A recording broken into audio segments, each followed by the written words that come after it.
17. Thank you, Holly. Good morning, everyone. It's great to zoom in from Northern California and to join incredible leaders representing the diversity up and down our state of California.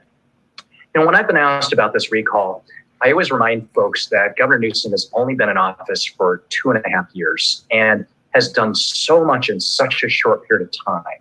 Our governor has led our state in championing truly bold reforms and investments. And my legislative colleagues and I, we've been honored to work alongside him and fight alongside him. Just as a few examples, our governor led the passage of unprecedented legislation to protect civil rights, to reform our criminal justice system, to double down on our fight against climate change, to create more housing for the unhoused than any governor in history, to expand access to healthcare, to make record investments in education, to support immigrant communities, and truly deliver big for working families. Supervisor Mitchell referred to the governor's comeback plan, and to make sure our economy is roaring back, he has launched the biggest economic recovery package in our state's history. This plan is going to deliver unprecedented support to our California families and our California small businesses, and at the same time, help to confront our homelessness crisis, transform our education, modernize our infrastructure, combat wildfire, and fight climate change. And we need these investments so that California can be brought back better than before. Now, Senator Padilla said, Gavin's had our back, and now it's time for us to have his. And the most important thing that I want to just say this morning is, in just a few weeks, every Californian is going to get a ballot in the mail. And you have to fill out that ballot, mark no, and return it in the mail by September 14th. If you prefer to vote in person, you can do that at your polling place on September 14th. You can find more information about that location on our Secretary of State's website. But the fact of the matter is, this election is just a few weeks away. We need to tell your friends and families that we have an incredibly important decision to make. All of us are going to have a chance to decide the direction of our state. Do we want to go on the dark path put forward by supporters of former President Trump, or with Governor Gavin Newsom toward a brighter future? This is the choice in this election. We've got to vote no. We've got to get back to the important work ahead. So appreciate folks being part of this. And with that, I'm going to turn it back to our MC. All right, thank you so much. So we will now be opening it up for Q&A. If you have any questions, please raise your hand by hitting the reaction button at the bottom of the screen. Click on the raise hand option. When you are called on, you'll have a screen that pops up asking you to unmute yourself. Once you unmute yourself, please state your name, your media outlet, and ask your questions. And please note that the time is limited, so we can keep it to one question per reporter. That'll be super helpful for us to make sure that we can answer all the questions. So I am looking at the screen right now. Okay. Jeremy White from Politico, if you can unmute yourself. Hi, thanks everybody. I had a question about the timing this election is happening earlier than a lot of folks had anticipated. Some of you now ballots going up quickly. I'm curious to know if you think that getting this done sooner benefits the governor, and do you have any concerns about the Delta variant or factors like that sort of changing the governor's prospects?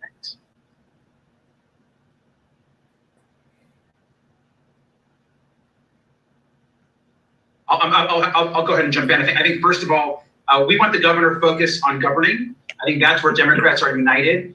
He's doing a great job of taking on the pandemic and has been working with mayors, health officials up and down the state of California this entire time. So we want the governor focused on governing. As it relates to the timing of the recall, I think most folks want to just get it over with. This is a Republican-led circus that is a waste of money for taxpayers. And I think we're really focused right now as Democrats on defeating this in September. So whether it happens in September, whether it happened later, it would have been defeated regardless. And so I think for us, we want the governor to govern. And this recall, the sooner, as far as I'm concerned, the sooner it happens, the sooner it's over, and we can all get back to the business of the state. Let's also remember, this is not the first attempt at a recall. There was multiple efforts to finally qualify. So the recall proponents have been wanting a vote for a long time now. And so a vote sooner rather than later is what they've been asking for. And I guess that's what they're getting with September. If they wanted to wait, they'd wait for next year's re-election cycle. But date's been set, and it's time to let the voters of California know what's at stake. Perfect. Okay, and then up next we have Xenophon. Oh, hi, I'm Zenny representing 62 Media. However, I'm a Democratic blogger. In fact, one of the first 128 to ever cover Democratic National Convention. So I'm coming from that perspective. Will there be a clearinghouse for us to get information and press releases?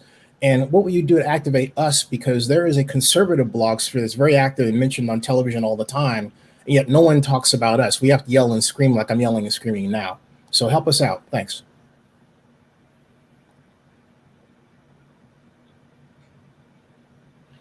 Absolutely. I think I can answer this question. We will definitely be doing, Xenophon, I'll definitely add you to our list a little bit more, and we'll definitely be working closely with you a little bit more on that. So thank you so much for raising that question. Thank you. All right, next up we have Angela Hart. Good morning. Thank you so much for taking our questions. This is Angela Hart with Kaiser Health News, and I wanted to direct my question this morning to the state lawmakers and the county lawmakers. So, Assemblyman Chu, I see you, Supervisor Mitchell. Just wanted to direct this to state and county lawmakers. Of course, this recall is different than the past attempts, and there are many Democrats who I've spoken with, there's NPP voters, many of whom do feel disillusioned by this governor, and they feel let down in part because of the pandemic policies, shifting messaging. Some people, inadequate response is something I'm hearing a lot about, not only from Republicans. So what do you say to those NPP and Democratic voters who want someone new, who do feel let down by this governor? And what's the plan to reach them and keep them? I'll start with an answer, which is I think it's important to contextualize what we have all just gone through. We've gone through the worst health pandemic in over 100 years, the worst recession since the Great Depression, incredibly challenging conversations around equity and race and social justice. And Governor Newsom has led in his first 2.5 years so ably while fighting so many fires on so many fronts, literally and figuratively. And so I think for all of us who are elected officials, we absolutely understand just how challenging this has been for everybody and how it's impossible in this situation to be perfect when any of us do anything. But the fact of the matter is we've been able to get so much done under Governor Newsom's leadership. And it's important, I think, for all of us to remind folks of what we have gone through, what we've been able to do, and what more we can do together. And also remind folks of what the alternative is.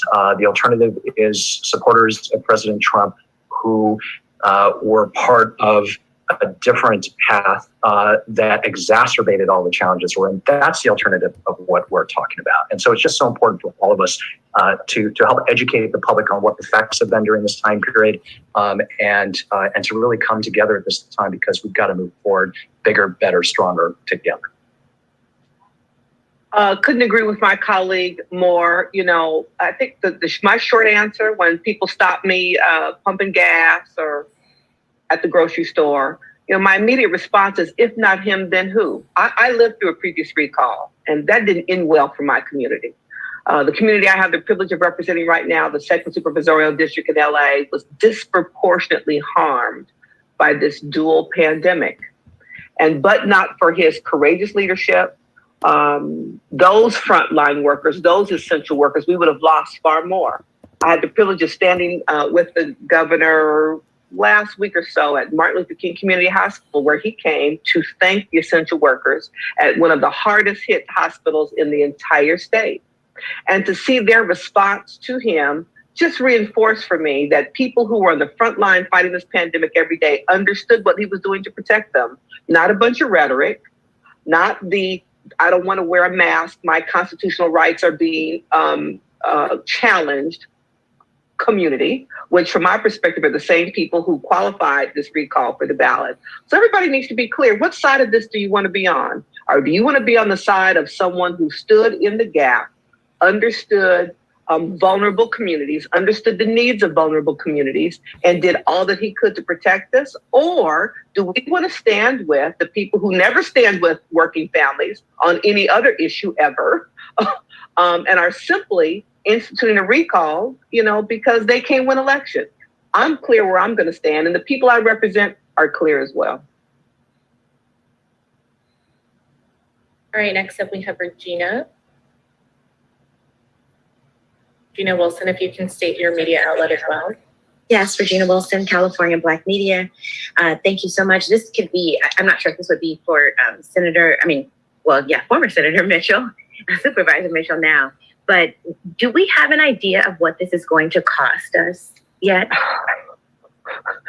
I'm glad you asked the question, and the chair of our Democratic Party could perhaps give you statewide. But Regina, first of all, I'm very glad to see the ethnic press represented here today, because we have to step up to make sure that communities of color across the state fundamentally understand what's at risk. If not him, then who? And so thank you for being here. I was blown away, in not a good way, when the LA County Registrar told us what it was going to cost us locally to finance this recall. Literally, there's a back order on paper for the ballots for the voting machine. Just from the operations aspect of an election at this time of year, to just what it's going to cost statewide, that all of us as taxpayers are going to have to pay, where our dollars need to be going back to the California Comeback Plan to help us recover. It's going to be wasted, in my humble opinion, on this recall that, because of all of this, all of us on this screen and our commitment and our work, is going to fail. So I don't know if Rusty can give you statewide numbers, but it was in the hundreds of millions of dollars that I last heard, Regina. It's a complete waste, and irritating as a member of local government to say the least. And that's not including that's just for the ballot process. That's not for to run a campaign and stuff. Then not to mention what will be spent on, TV ads and campaign ads on both sides. No, I just mean in terms of the actual cost of running a special election statewide, because it's a statewide recall. I'll just jump in for a second. The Department of Finance announced that it'll cost $276 million statewide, which is an incredible amount of money that we all wish could be used to actually help people get through this time period. Thank you. All right. And next, Sandy, I saw you had a question in the chat, but I'm going to mute you and see if you want to ask that question, and you can state your media outlet. Sure, thank you. I'm with Ethnic Media Services. This is for David Chu or any of the speakers today. What are the risks of an undercount? This would be an important point to make in our ethnic media news coverage. What are the risks for Governor Newsom if there is a low turnout? Well, I think it's obvious that the risks of a low turnout, the risks of an uninformed electorate could be catastrophic for our state. And we've, I think, all talked about how important all these issues are. And Sandy, just again, appreciate you and everyone representing the diversity of communities in our state. It is our communities of color, it's our immigrant communities, our diverse communities that often may not be getting the most up-to-date information. And so it's just so important that all of us work hard to educate every corner, every city, every county, every small community in California on what is at stake.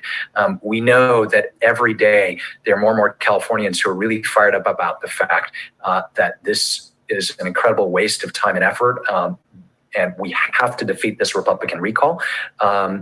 But we can't take anything for granted. We've got to make sure we get the word out, and that starts with working closely with ethnic media to help do that. If I can just add to the Assembly members' comments, I do think that, as has already been said, certainly the impact to communities of color or historically disadvantaged communities could be disastrous, and that's why the California Democratic Party, California Democrats are hitting the ground running to ensure that we communicate with 10 million plus Democrats across the state to ensure that they understand what the stakes are in this election.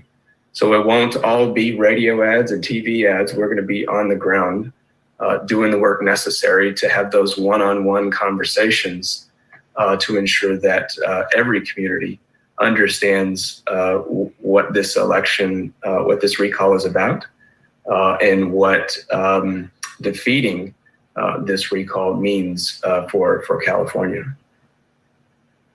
If I could just add, let's not forget, Democrats showed up and showed out this past November in the heart, in the middle of this pandemic, and so we figured it out. California Democratic Party showed up and showed out in a meaningful way, and so I fully expect that many of those same strategies, those same tactics will be utilized again to communicate to voters across the board why stepping up and showing up for this election in September, in the beginning of fall, will be so important. I echo Supervisor Mitchell 100%. And again, chiming in with a national perspective.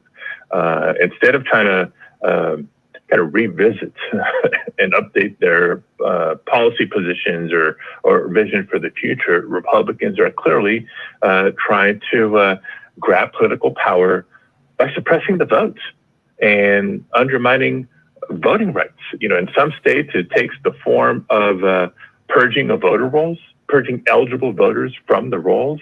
In some states, it's been changing their laws and making it harder for registered voters to be able to cast their ballots. In Arizona, it's taken the form of this sham audit after the election's been, certified. But in California, they know those policies won't fly. And so what do? They resort to what may be in a recall, banking on a low turnout to try to steal the governorship from Governor Newsom. We're not going to let that happen. All right, thank you guys so much. We have room for a couple more questions. I'm going to go in and unmute Carla from Politico. If you can state your name, media outlet, and your question. Sure, thank you. My question is this, IGS polls show that Republicans are twice as much energized, or their voters are twice as much energized to vote in this recall. That kind of goes to Sandy's question, whether the party has a specific outlay or specific program to counter that. And also, do you expect President Biden, Vice President Harris to come to your aid here? And any thoughts on whether you're welcoming President Trump to get involved in this one? Thanks. Well, I would just simply say, first and foremost, I reject the premise. The California Democrats are not fired up and ready to go when it comes to defeating this, Republican recall. I think every poll shows that Democrats overwhelmingly reject this Republican recall. And we as a party are prepared to put forward the effort to do the hard work to making sure that the 10 million California Democrats get to the polls and defeat this effort. We are coming off of, as the supervisor just mentioned, we are coming off of a hard-fought campaign in 2020. Much of the lessons from 2020, I recognize, different election, a presidential election. This is an off-cycle September election. But the infrastructure, the tools, the techniques, the technology and the lessons that we've learned, especially in an incredibly challenging time in our history, are all going to be deployed over the next 74 days to ensure that we do what's necessary to defeat this Republican recall. With regards to President Biden and our very own Vice President Kamala Harris, both, I believe, are on the record opposing the recall. I suspect they may or be involved in the campaign at some point in the future, but I think they are clear with understanding the national implications of the fight here in California. We recognize that the eyes of the nation are on California over the next 2.5 months or so, and we're prepared to step forward and do what's necessary. Let me also just add to what Rusty said. Let's not forget that Democrats didn't want this recall in the first place. So this Republican-led recall, of course, we had not been excited about. It's a waste of time and a waste of money. It is funded by Republicans. It's Trump donors. It's Mike Huckabee. It's the RNC. And the polling also shows very clearly that those actually supporting the recall is almost exclusively Republicans and the Trump base. And so this is a state that supports the governor, and we expect to defeat the recall in September. Thank you. Up next, we'll have Phil Whelan. Thank you for your patience. I'm going to ask to mute you. Hi, everyone. Phil Whelan at the LA Times. So the party and Democratic leaders, all of you, a lot of you have come out in opposition to having a prominent Democrat on the ballot, just in case. So if a Republican's elected, isn't that your fault? Well, I would first say the California Democratic Party opposes the Republican recall. California Democratic Party stands with Governor Gavin Newsom. Many of us, many lived through 2003, learned some important lessons from 2003. I recognize that the landscape might be a little bit different in 2021, but we carry those lessons from 2003. And so whether it's a Democrat, a Republican, or an independent that steps forward and attempts to be the alternative to the choice of California Democrats, I think it's important for them to reflect on the fact that we are focused on defeating this effort on the first question. You have to be successful on the first question in order to even get to the second question. So if you want to step forward and be governor of California, then step forward in a regular election and try to be successful then. Unfortunately, or fortunately, you're not going to be successful in this effort because we intend to defeat this Republican recall on the first question. Full stop.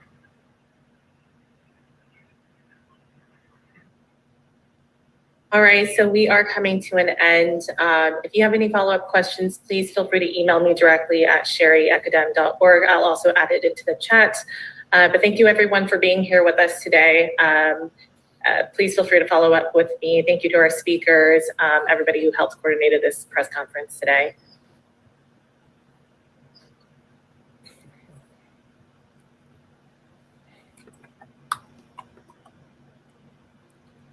Well, folks, you heard it. That is the first press conference regarding the effort to battle the recall against California governor and friend of mine for a long time, since 1998, Gavin Newsom.